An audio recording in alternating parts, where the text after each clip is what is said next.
निर्बलता मनुष्य को जन्म से अथवा संजोग से प्राप्त होती है, किंतु उस निर्बलता को मनुष्य का मन अपनी मर्यादा बना लेता है।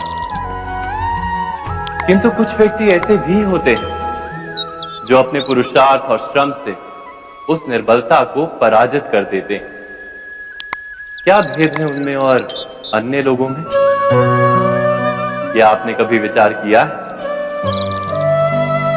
सरल सा उत्तर है इसका, जो व्यक्ति निर्बलता से पराजित नहीं होता, जो पुरुषार्थ करने का साहस रखता है हृदय में, वो निर्बलता को पार कर जाता है।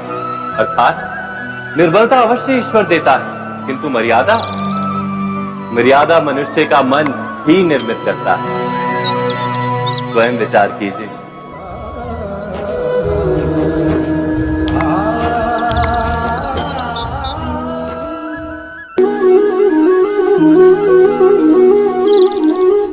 भविष्य का दूसरा नाम है संघर्ष। हृदय में आज इच्छा होती है और यदि पूर्ण नहीं हो पाती तो हृदय भविष्य की योजना बनाता है। भविष्य में इच्छा पूर्ण होगी ऐसी कल्पना करता रहता है, किंतु जीवन ना तो भविष्य में है ना अतीत में। जीवन तो इस क्षण का नाम, अर्थात इस क्षण का अनुभव ही जीवन का अनुभव। पर हम ये जानते हुए भी इतना सा सत्य समझ नहीं पाते। या तो हम बीते हुए समय के स्मरणों को घेर कर बैठे रहते, या फिर आने वाले समय के लिए हम योजनाएं बनाते रहते हैं और जीवन जीवन बीत जाता है।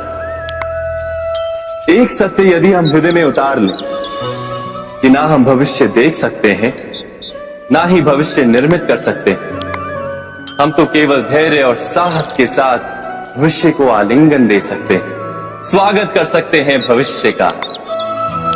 तो क्या जीवन का हर पल जीवन से नहीं भर जाएगा? स्वयं विचार कीजिए।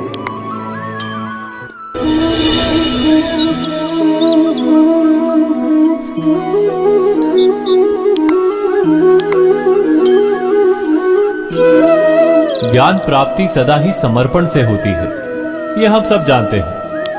किंतु समर्पण का वास्तविक महत्व क्या है? क्या हमने कभी विचार किया?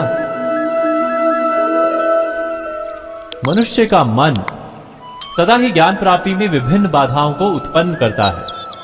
कभी किसी अन्य विद्यार्थी से ईर्ष्या हो जाती है, कभी पढ़ाए हुए पाठों पर संदेह जन्मता है, और कभी गुरु द्वारा दिया गया दंड मन को अहंकार से भर देता है।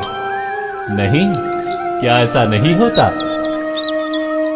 न जाने कैसे कैसे विचार मन को भटकाते हैं, और मन की इसी अयोग्य स्थिति के कारण हम ज्ञान प्राप्त नहीं कर पाते। मन की योग्य स्थिति केवल समर्पण से निर्मित होती है। समर्पण मनुष्य के अहंकार का नाश करता है, ईर्ष्या, महत्वाकांक्षा आदि भावनाओं को दूर कर हृदय को शांत करता है और मन को एकाग्र करता है। वास्तव में ईश्वर की सृष्टि में ना ज्ञान की मर्यादा है, ना ज्ञानियों की। गुरु दत्तात्रेय ने तो गाय और श्वान से भी ज्ञान प्राप्त कर लिया था। अर्थात विषय ब्रह्म ज्ञान का हो, या जीवन के ज्ञान का, या गुरुकुल में प्राप्त होने वाले ज्ञान का, उसकी प्राप्ति के लिए गुरु से अधिक महत्व है उस गुरु के प्रति हमारा समर्पण। क्या ये सत्य नहीं?